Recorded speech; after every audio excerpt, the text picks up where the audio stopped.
Indonesia dianugerahi laut yang begitu luas dengan berbagai sumber daya mineral kelautan di dalamnya, tersebar di seluruh wilayah perairan Indonesia.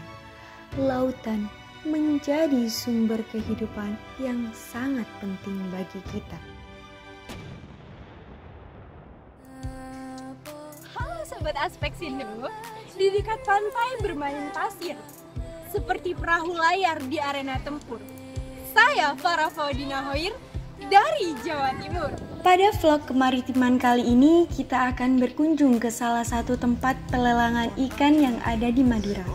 Salah satunya yang terletak di Desa Baranta Pesisir, Kecamatan Telanakan, Kabupaten Pamekasan. Kalian penasaran aku ngapain aja di sini? Yuk kita eksplor Pulau Madura dengan segala keunikannya.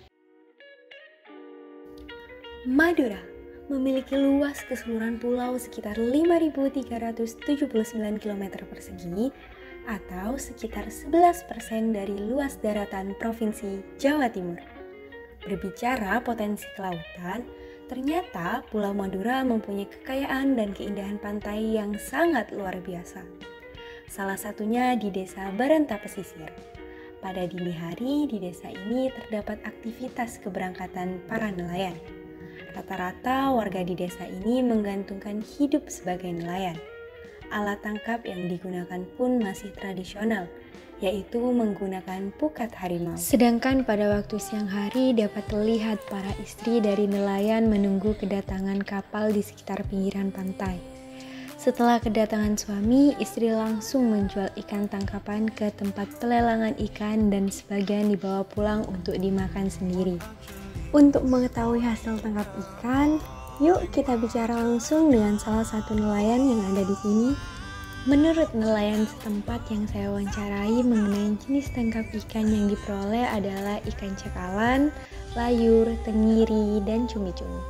Biasanya dalam satu kali melaut bisa memperoleh kurang lebih 1 ton.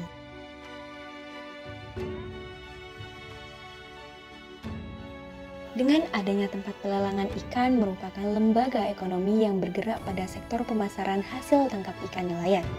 Adanya tempat pelelangan ikan ini dapat mempermudah warga untuk melakukan lelang ikan dari hasil tangkap nelayan, sehingga diharapkan dapat meningkatkan taraf hidup dan kesejahteraan nelayan, juga sebagai pelindung bagi nelayan dalam permainan harga yang bisa dilakukan oleh para pedagang.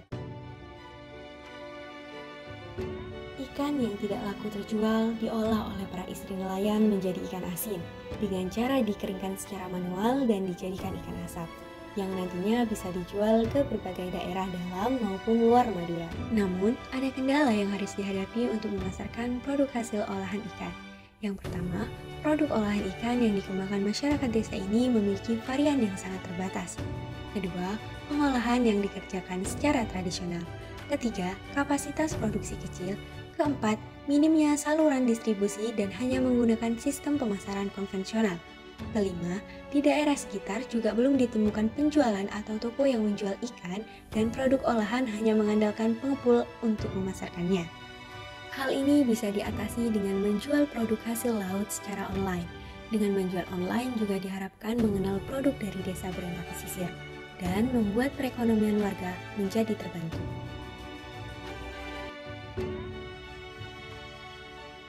Untuk mensyukuri hasil tangkap ikan, para nelayan melakukan upacara adat bernama Rokatase yang dilaksanakan 1 tahun sekali.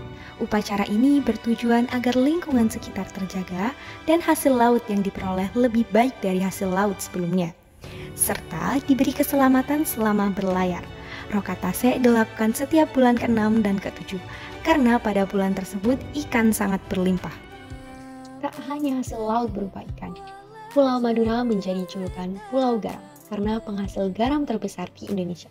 Produksi garam yang sangat berlimpah memunculkan polemik.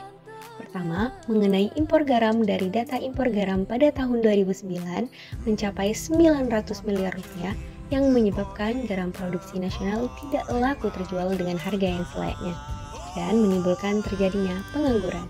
Selain itu, permasalahan kedua, kurang berfungsinya prasarana infrastruktur produksi garam.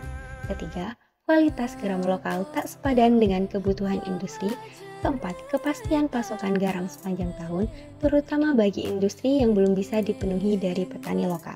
Untuk peningkatan kualitas petani garam yang ada di Madura, perlu dilakukan beberapa hal berikut. Pertama, pelatihan sekaligus pengadaan alat untuk menentukan kualitas garam, sehingga petani garam tidak selalu dirugikan dalam setiap transaksi jual beli. Kedua, perlunya bantuan sarana dan prasarana, serta perbaikan infrastruktur produksi pembuatan garam, sehingga bisa mengurangi biaya produksi. Ketiga, keberadaan suatu lembaga seperti Bulog perlu dipertimbangkan untuk menstabilkan harga garam terutama pada saat panen raya, serta peran pemerintah untuk meningkatkan produksi garam sekaligus memproteksi harga petani garam. Sebagaimana halnya teori yang dikemukakan oleh Albert Thayer Mahan mengenai persyaratan yang harus dipenuhi untuk membangun kekuatan maritim, yaitu posisi dan kondisi geografi, luas wilayah, dan karakteristik penduduk, serta yang paling penting adalah karakter pemerintahannya.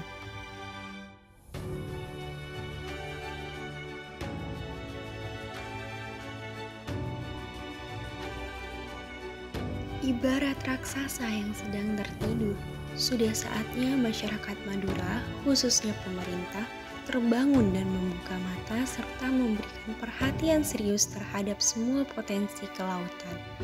Program pemberdayaan dan perbaikan nasib nelayan menjadi agenda penting untuk meningkatkan kualitas sumber daya manusia, sehingga kelak masyarakat Madura, khususnya masyarakat nelayan, bukan hanya menjadi penonton, tetapi menjadi tuan rumah di negerinya sendiri.